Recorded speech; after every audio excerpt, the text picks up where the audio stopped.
Bismillah. Mohon izin sebelum mulai. Jadi teman-teman semua minta waktunya barang 30 sampai 40 menit ke depan. Mudah-mudahan pertemuan kita pagi ini diberkahi oleh Allah. Catat, ditulis. Cara pandang seseorang itu akan mempengaruhi gaya hidupnya. Cara pandang seseorang itu akan mempengaruhi seseorang akan gaya hidupnya.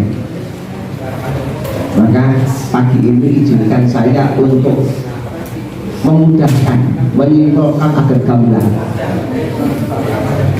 Artinya apa? Cara pandang kita itu ya Islam way of life. Udhulu fisilmi kafah itu way of life. Semua pertimbangannya Islam. Maka perhatikan adik-adik, seusia Anda, seumur Anda, saya katakan Allah masih dalam proses menguatkan posisi Anda, baik fisik maupun akal,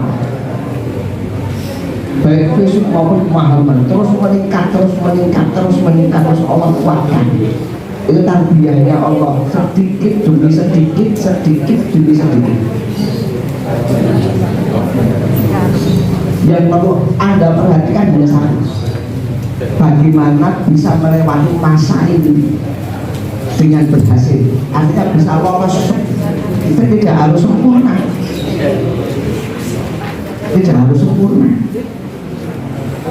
tapi bisa melalui fase-fase masa seperti Anda ini dengan selamat. Allah sedang menguatkan Anda. Maka ayatnya Iqra itu sampai ayat keempat sampai kelima, alladzi 'allama bil qalam. Ini yang Anda lakukan hari ini. Kemudian pilihannya keduanya, 'allamal insana ma lam ya'lam. Pertama, Anda mengetahui dari ikhtiar Anda. Allah memberikan sesuatu kepada Anda melalui perantara kolam. Alamal insana malam yaklam. Kemudian Allah memaksa Anda memiliki sesuatu ilmu yang sebetulnya Anda tidak butuhkan. Anda tidak membutuhkan, tapi Allah paksakan Anda memahami. Alamal insana malam yaklam. Itu semakin Anda membangun kedekatan dengan Allah, maka alamal insana malam yaklamnya semakin kuat. Ada simpul yang harus Anda lakukan, hanya satu. Simpulnya hanya satu. Maka menentukan cara pandang seseorang akan mempengaruhi gaya hidup Anda. Karena kita punya iman, maka akidah, tauhid, semua pertimbangannya Islam. Dari ujung kaki sampai rambut, otomatis harusnya. Ini belum saya mulai. Yang kedua, saya ingin cerita 3 saja. Perhatikan, ketika saya punya anak yang pertama. Ketika saya punya anak yang pertama saya lahir. Begitu anak saya yang pertama lahir, sampai bunganya, begitu selesai dibersihin semua, saya angkat anak itu keluar rumah sakit. Saya angkat bayinya keluar rumah sakit. Semua pengunjung rumah sakit, baik yang nungguin keluarganya saat sakit atau yang sedang pengunjung rumah sakit saat itu, saya minta untuk berhenti. Bapak Ibu tolong berhenti, tolong aminkan doa saya. Begitu anak saya angkat, begitu saya mau doa, tiba-tiba lidah saya tidak bisa gerak. Saya mau berdoa pada Allah, malu pada diri sendiri. Kenapa saya bisa manter? Ternyata harapan seorang ayah kepada anaknya besarnya seperti ini. Ternyata harapan besar seorang ayah itu besarnya seperti ini. Saya mau berdoa malu dengan diri saya. Oh berarti dulu bapak saya harapannya persis seperti ini. Yang membuat saya malu, dan terus apa yang saya lakukan?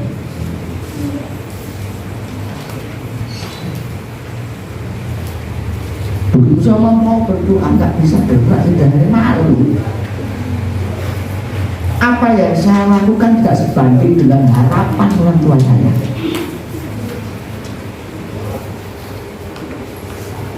Itu yang pertama. Kejadian yang kedua, tahun 2006 akhir masuk 2007, SD Muhammadiyah kan harus pindah gedung.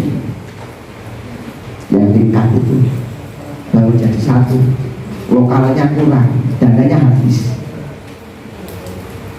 tenaga pengajarnya kurang. Dan begitu tenaga pengajarnya kurang, kepala sekolahnya waktu itu Pak Nuri datang ke rumah saya, Mas Ari minta tolong jadi guru di SD Muhammadiyah setahun saja, karena sudah nggak bisa lagi buka lowongan untuk guru baru. Tolong bantu kami setahun saja. Bismillah. Oke, ya om, sepatu baru, celana baru, baju baru. Rumah saya dari guru. Hari pertama oke. Tapi begitu hari pertama saya pulang malamnya nggak bisa tidur. Nah ini mulai.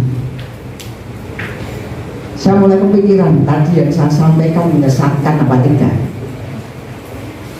Tadi yang saya sampaikan bisa dipahami siswa-siswa saya apa tidak. Begitu besok saya mau ngajar lagi, maka dipastikan malamnya nggak bisa tidur. Saya harus menata kalimat agar mudah dipahami. Saya harus belajar lagi agar mudah tersampaikan dengan baik kepada murid-murid saya. Dan begitu ngajar pulangnya balik nggak bisa tidur. Ini mau tak lakukan salah mau benar. Murid-muridku paham apa orang. Setiap hari seperti itu. Hingga suatu saat ketika saya masuk sekolah baru saya pernah ditampar dengan kejadian itu. Ternyata beban moral seorang guru itu besarnya luar biasa, 24 jam. Sekarang iya, fisiknya ketemu Anda semua di sini. Tapi begitu mereka pulang, mereka ingat satu persatu wajah Anda. Bebannya di bawah 24 jam. Maka jangan heran kalau guru itu mengenali kita sampai nanti kita tua.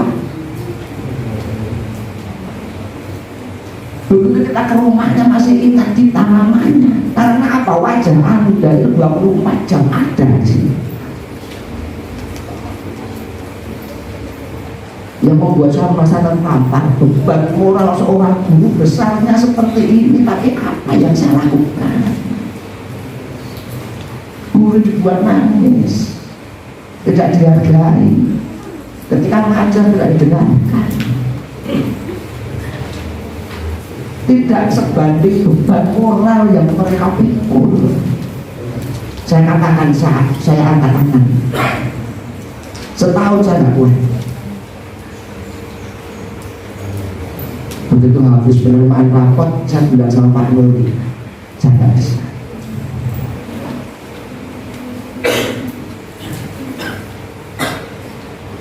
Kamu yang luar biasa.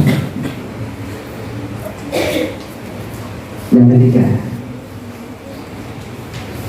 begitu anak saya yang tadi lahir sudah mulai lulus SD, sudah harus merantau. Saat menyiapkan saat itu ketika saya harus melepas dia untuk merantau, itu saya menyiapkan mental saya dan istri saya dari dia kelas 3 SD. Saat dia mulai kelas 4 SD, saya dan istri menyiapkan mental. Tapi begitu hari apa yang terjadi? Sepanjang perjalanan pulang itu terasa lama sekali. Jadi seolah-olah tulang ini kalau dilolosi, ada yang hilang.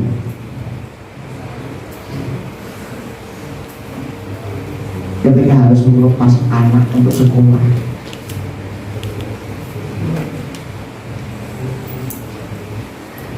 nah saya kan bingung. Istri saya nggak mau masak, kalau masak ingat anaknya.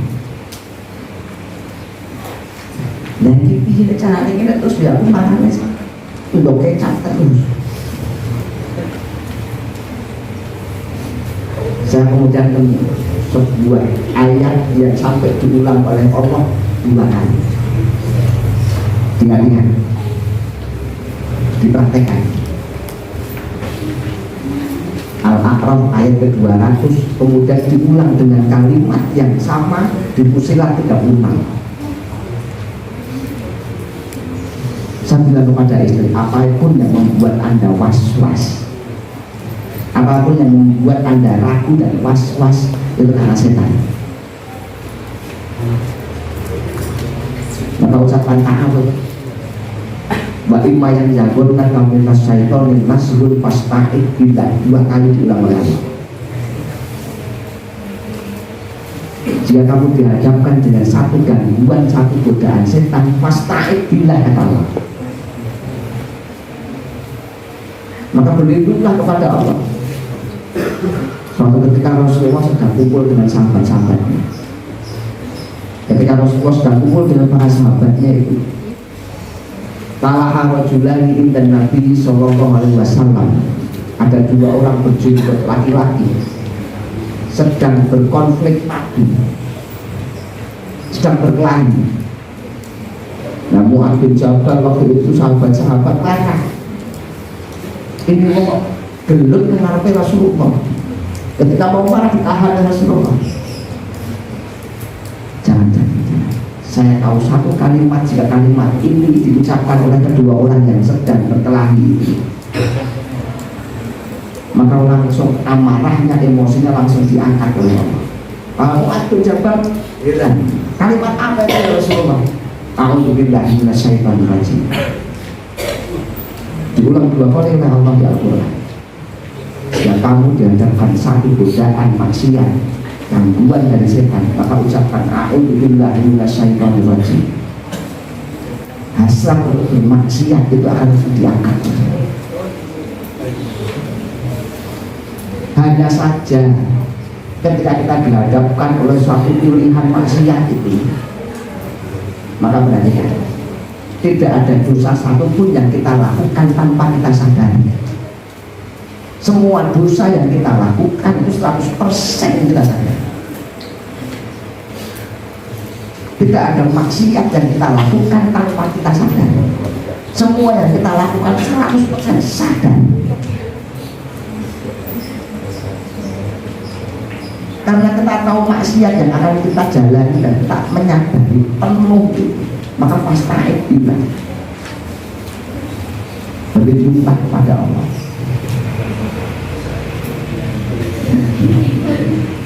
Saya lagi alergi di depan kamera, makanya saya boleh jadi sutradara.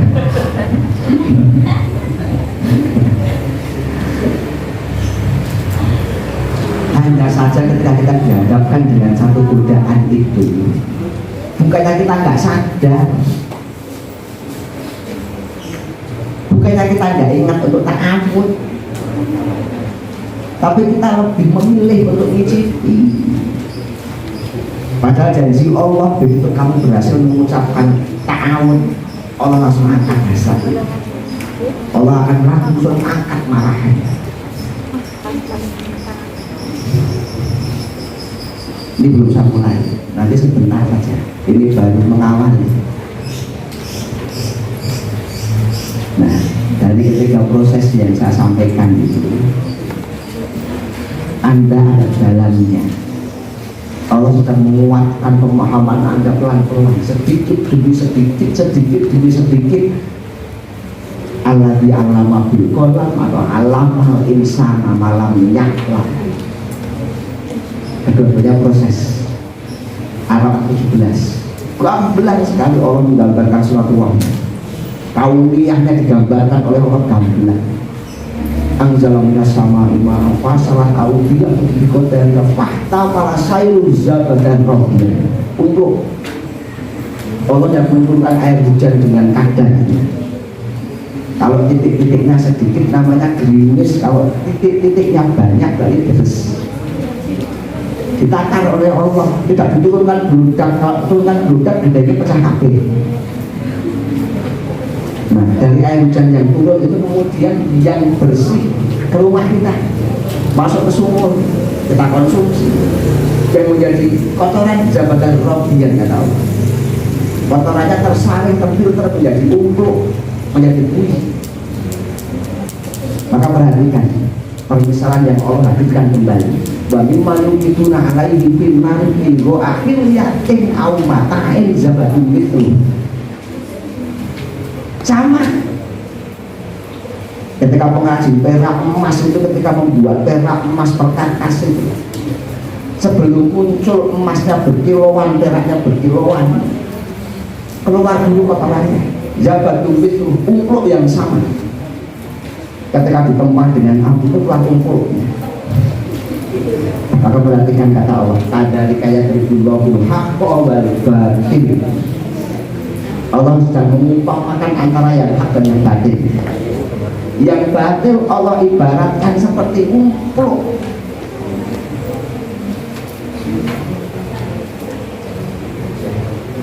Fa'amazabatu payadhabu jufa'ah. Adapun yang sifatnya seperti umpluk itu pasti akan lenyap, hilang seterpa angin, seperti sesuatu yang tidak ada harganya. Banyak. Artinya apa? Kebatilan itu sebenarnya enteng. Maksiat, kebatilan itu seringan umpluk, harusnya ditiup saja hilang. Dan kenapa kita seolah-olah menyingkirkan kebatilan itu terasa berat, padahal Allah ibaratkan seperti umpluk. Ada jangan-jangan simpul kita kurang kuat.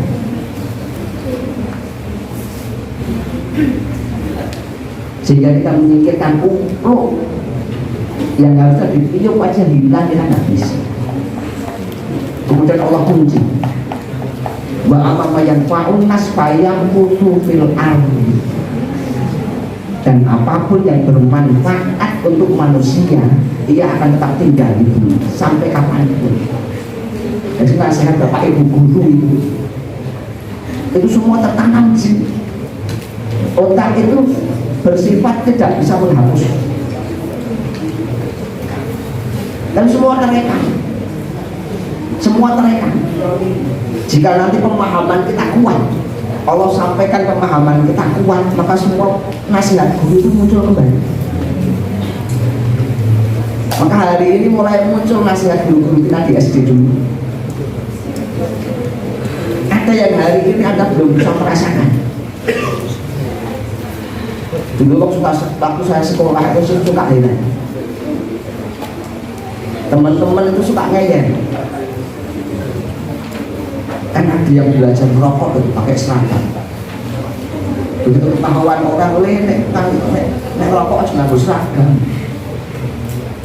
Nah kita waktu itu nggak lihat paginya di mana, waktunya di mana nggak ketemu, ini nggak ketemu.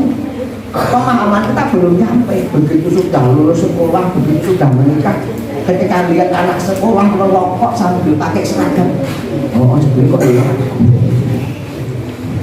jebule salah terapi. Dulu kita ketika melakukannya itu apik, elek ini pemahaman tak belum nyampe. Tapi begitu kita melihat kayak gitu mau sendiri, nopo jebule elek. Nah, Pak motor juga saya nganter lu. Waktu itu saya gaya, jadi saya bisa melengkapi. Oh, nah, proses pemahaman ini Allah kuatkan. Dan di tengah-tengah proses itu apa yang harus kita lakukan? Maka perhatikan sebelum mulai, kita akan membuat lompatan besar cara pandang seseorang itu akan mempengaruhi gaya hidup. Maka perhatikan iman yang kita miliki sebagai gambaran nyata. Gedung Aliyah, sekolah MTS Aliyah, Masjid Al-Huda, RSI itu bentuk keimanan kita yang nampak. Bentuk dohirnya keimanan warga Muhammadiyah. Maka iman itu nampak dari apa yang kita lakukan. Iman itu pasti nampak. Menjadi sekolahan, menjadi panti asuhan, menjadi rumah sakit. Iman yang kita miliki mendorong kita untuk berbuat ikhlas.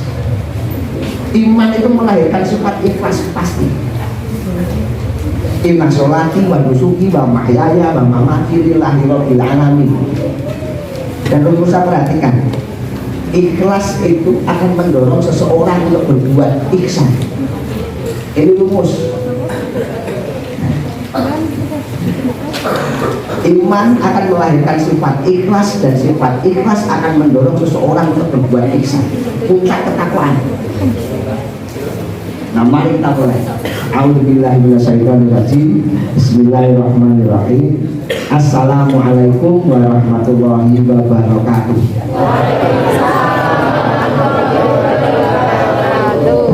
Assalamualaikum warahmatullahi wabarakatuh.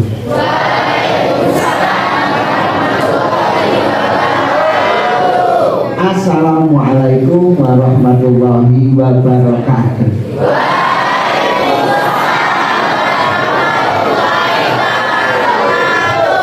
Alhamdulillah, terima kasih. Pagi ini saya membayangkan saya melakukan satu amalan sunnah, dan amalan sunnah saya ini menggerakkan Anda semua untuk melakukan satu amalan wajib, menjawab salat. Nah, ini hikmah dari berjamaah, manfaat dari berjamaah. Seolah-olah yang kita lakukan sepele, tapi efeknya luar biasa. Ini baru salat. Nah, jawaban salat yang ketiga dari panjenengan semua jawaban yang paling ikhlas. Jawaban yang paling saya senangi karena jawaban yang paling ikhlas. Iman itu pasti akan melahirkan sifat ikhlas. Nah, kok bisa ikhlas? Nah, Anda semua baik yang di belakang sampai yang di depan jawabnya kalau berketutup. Punya perasaan mantel, punya perasaan marah, punya perasaan jengkel, punya perasaan gondu. Iki wong kok kurang galian salam nganti ping telu. Tapi perasaan jengkel, perasaan mantel, perasaan gondu Anda singkirkan, Anda gunakan untuk menjawab salam saya. Itu yang disebut ikhlas. Lah kok iso? Nah, prinsip ibadah itu pembebanan. Prinsip ibadah itu pembebanan. Kalau Anda melakukan ibadah kok tidak merasa terbebani, enak mana tidur atau sholat subuh? Enak tidur. As-sholatu khairun minan naum. Tidur itu baik, tapi sholat itu lebih baik. Ibadah itu pembebanan. Lah kenapa bisa dikatakan ikhlas? Nah, ikhlas itu al-khalisu. Asal maknanya al-khalisu. Al-khalisu itu sinonimnya asofi. Asofi dan al-khalisu itu artinya sama, murni. Seberapa hebat keikhlasan Anda. Al-khalisu itu murni, asofi itu murni. Lah bedanya di mana?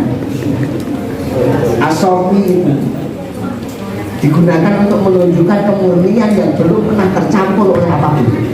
Murninya absolut. Al-khalisu digunakan untuk menunjukkan suatu keadaan yang murni, yang murninya karena melalui filter. Sudah disaring, kotoran-kotoran endapan-endapan yang mengkotorinya sudah difilter, sudah disaring. Makanya standar Allah simpel, mukhlisina lahuddin. Lah apa hubungannya dengan kita? Kembali ke tadi sebelum berangkat ke sini. Berapa banyak godaan yang Anda singkirkan? Males, wegah, ngantuk, antis, pengen dijak bolos Anda tolak. Semakin banyak yang Anda singkirkan, maka level keikhlasannya akan semakin tinggi.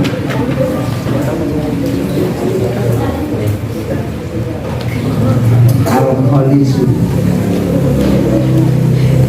Nah, ini baru salah menunjukkan keikhlasan. Semakin banyak yang kita tahan, semakin banyak yang kita singkirkan, nah itu yang disebut ikhlas. Makanya ujian ikhlas itu akan selalu Allah uji sampai kita mati. Alhamdulillahirabbil alamin, wassalatu wassalamu ala nabiyyina Muhammadin wa ala alihi wa sahbihi ajma'in. Amma ba'd. Jadi teman-teman semua, mari kita mulai. 30 menit, 15 menit ya. Kita mulai dari iman. Nanti kemudian simpulnya, sumber kesuksesannya, asas kesuksesannya dari iman. Kenapa iman? Nah, kita kembali dulu. Siapa yang bawa HP? Ada yang punya HP? Ada yang bawa HP? Kita di jalan sana ada berani kan? Kalau di pinggir jalan sana kemudian tinggal masuk sini lagi. Kenapa nggak berani? Karena mindset kita meyakini ini barang berharga ini, barang berharga. Kalau kita tinggal pasti hilang. Nah itu cara pandang kita akan mempengaruhi gaya hidup kita. Cara pandang kita akan mempengaruhi bagaimana kita berhidup. Nah maka perhatikan, karunia Allah terbagi menjadi dua. Yang pertama akhlak rizki.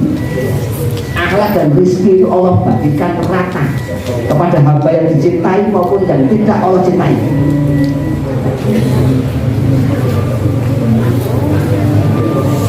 Semua kebahagiaan. Lalu karunia Allah yang kedua, karunia Allah yang kedua ini hanya Allah berikan kepada hamba-hamba Allah yang terpilih.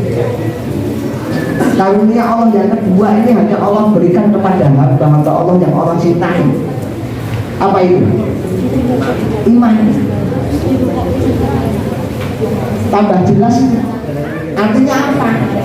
Artinya kita semua ini hamba-hamba Allah yang terpilih. Artinya kita hamba-hamba Allah yang Allah cintai. Buktinya apa? Kalian tak punya iman. Buktinya kita punya iman. Kita nggak pernah minta iman. Siapa yang pernah minta iman? Kita nggak pernah minta iman. Orang ada. Artinya kita semua ini hamba-hamba Allah yang terpilih. Kita semua ini hamba-hamba Allah yang Allah cintai. Buktinya apa? Kita punya iman. Kita diuntungkan lahir dari rahim seorang ibu yang mengenal Allah. Maka jangan pernah tinggalkan Rabbi Firli wali-wali banyak warhamhuma kama rabbayani shaghira sampai kapanpun. Nah, dari Allah yang kemudian memberikan iman kepada hamba-hambanya yang Allah cintai. Begitu Allah memberikan iman kepada hamba-hamba Allah yang terpilih, dan itu artinya kita. Sang pemberi iman itu maha tanggung jawab. Sang pemberi iman itu maha tanggung jawab. Buktinya apa? Al-Fatihah ayat 4. Al-Fatihah ayat 4. Allah tidak pernah ridho, Allah tidak pernah rela kalau iman yang sudah Allah berikan kepada kita ini tidak nambah. Maka progresnya iman itu pasti nambah. Maka perhatikan Al-Fatihah 4. Huwallazi anzala sakinah fi qulubil mu'minin. Dialah Allah yang telah menghadiahkan. Perhatikan, telah menurunkan sakinah. Sakinah itu hadiah. Hadiah yang Allah berikan kepada hamba-hamba Allah yang juga Allah berikan iman, dan orang beriman yang menikah. Litaskunu ilaiha, karena yang akan diarungi, yang akan diangkat bebannya sama. Begitu Allah berikan iman, Allah berikan ketenangan yang kuat, yang kokoh untuk orang-orang yang beriman. Agar apa? Agar kita tidak pernah putus asa, agar kita menjalani segala sesuatu di luar kemampuan kita, kita melakukannya tidak kosong dan tidak galku. Makanya iman itu mampu mendorong seseorang untuk melakukan kemampuan di luar kemampuannya.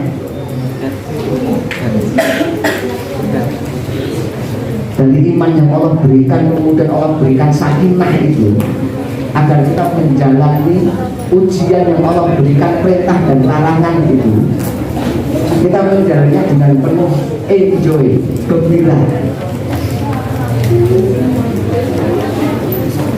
Nah, dari situ kemudian terus berlanjut, innallaha kana 'alaikum raqiba. Surat An-Nisa ayat pertama itu, innallaha kana 'alaikum raqiba, itu hanya berlaku kepada hamba-hamba Allah yang sudah memiliki iman. Allah awasi, Allah jaga, Allah bantu, Allah tolong agar bangunan ketakwaannya terus kokoh, terus kokoh, terus kokoh. Makanya terkadang kita diberikan rasa nyaman, terkadang kita diberi rasa untuk bersyukur, terkadang kita diberi kesempatan oleh Allah untuk bersabar,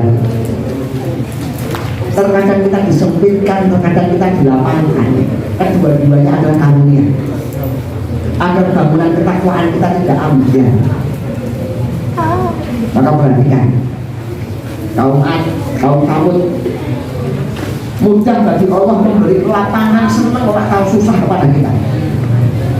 Tapi apa yang terjadi? Begitu kita diberi kesenangan terus tidak pernah susah, pasti kita akan melampaui batas. Pasti. Kenapa Allah akan beri kita kesempatan untuk bersyukur? Terkadang dipaksa kita untuk bersabar, terkadang kita dilapangkan, terkadang kita disempitkan, agar kita tidak melampaui batas, sehingga bangunan ketakwaan kita aman.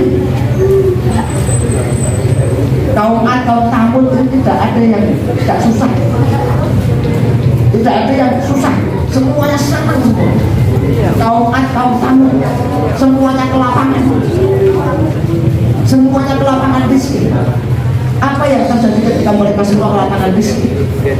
Mereka melampaui batas, sehingga Allah musnahkan. Yang paling jelas Qarun itu hamba Allah yang taat,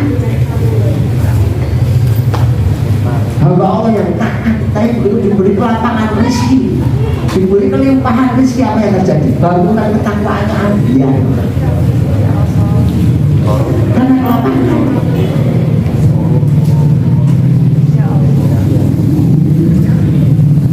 Teman-teman semua, maka yakin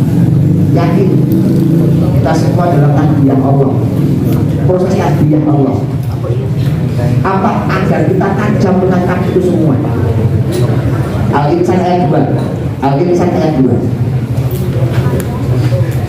Inna khalaqal insana min nutfatin amsyajin nabtali. Aku ciptakan manusia dari setetes sperma yang bercampur gaul. Nabtali, apa akan menguji mereka dengan perintah dan larangan. Tapi tunggu dulu, sebelum aku uji mereka dengan perintah dan larangan, karena aku akan menguji mereka dengan perintah dan larangan. Waja'alnahu sami'an basira, waja'alnahu sami'an basira. Maka sebelum kita lahir, Allah kuatkan sami'an basira kita.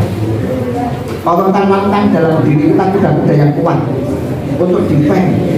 Sami'an basira, pendengaran dan penglihatan, tidak hanya penglihatan mata, tapi ini intuisi, naluri, prasangka, bodi. Allah tanamkan dalam diri kita jauh-jauh hari sebelum kita lahir. Nah, lalu bagaimana cara mengajarkan sami'an basira yang sudah jauh-jauh hari Allah tanamkan dalam diri kita, agar kita bisa melalui tes tarbiyah Allah dengan gemilang, agar kita bisa melalui proses itu dengan baik. Maka perhatikan, pangkal segala urusan, pangkal pokok segala urusan itu adalah Islam. Pokok segala urusan adalah Islam, dan penyangga kuat Islam itu hanya satu. Penopang penyangga Islam itu hanya satu. Pokok pangkal segala urusan itu Islam. Dan jelas pokok segala urusan itu Islam, dan tiang penyangga pokok Islam itu hanya satu. Jika Anda merobohkan tiang dan satu ini, maka segala urusan Anda dipastikan akan benar. Pasti.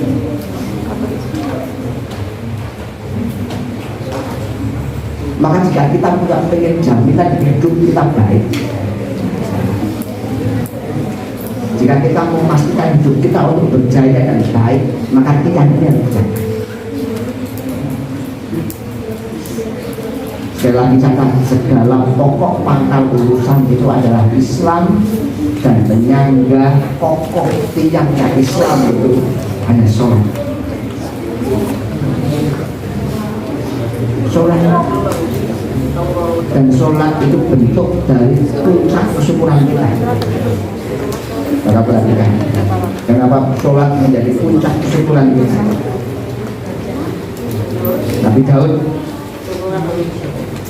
Nabi Daud membangun kerajaannya, bangsanya itu dengan kesyukuran, mewajibkan semua prajuritnya sholat digilir selama 24 jam. Apa yang terjadi? Allah menambah kesyukurannya. Kemudian diturunkan kepada putranya Nabi Sulaiman, membangun peradaban dengan dibilang dengan sholat. Maka Nabi Sulaiman itu ditemukan meninggal dalam keadaan berdiri.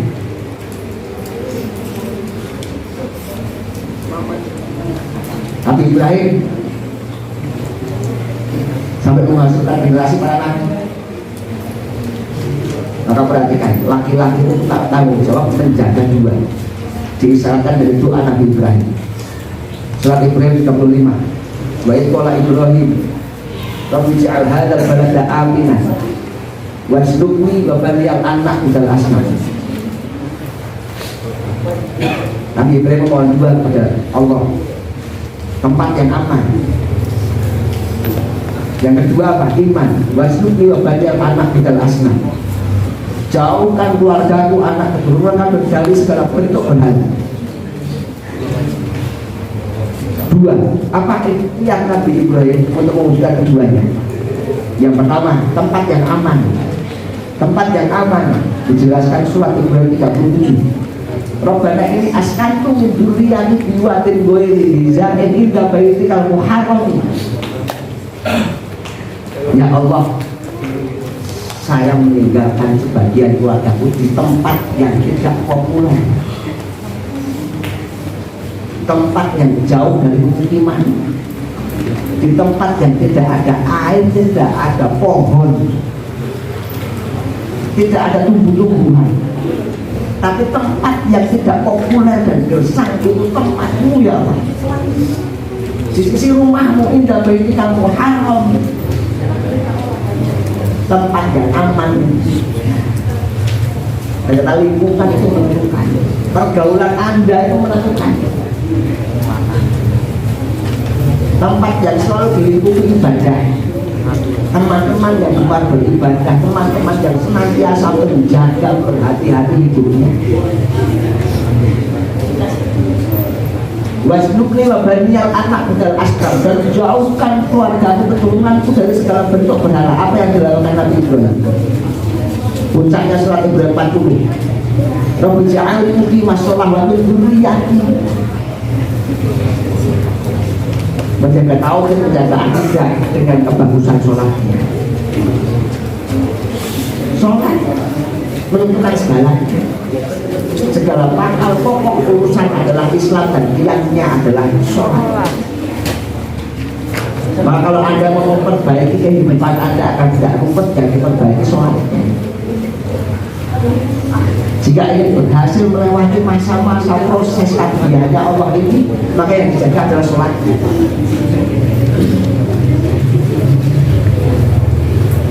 Awalul yuhasabu bila abdi yawma qiyamah sholat.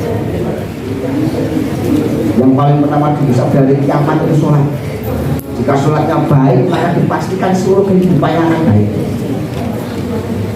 Jika sholatnya buruk, maka pasti seluruh kehidupannya juga buruk. Ini jaminan dari Allah.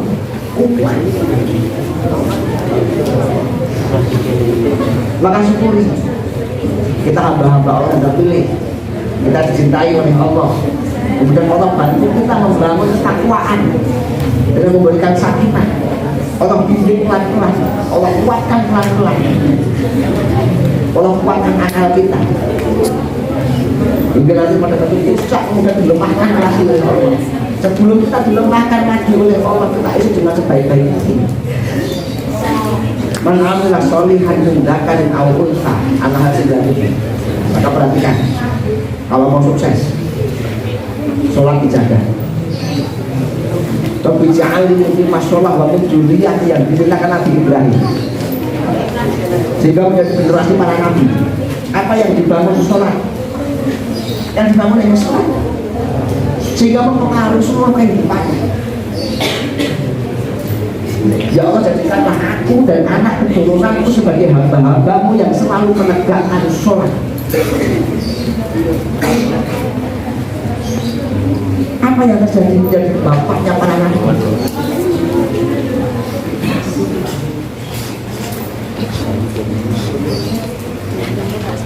Kemudian dari sholat ini kita terjaga.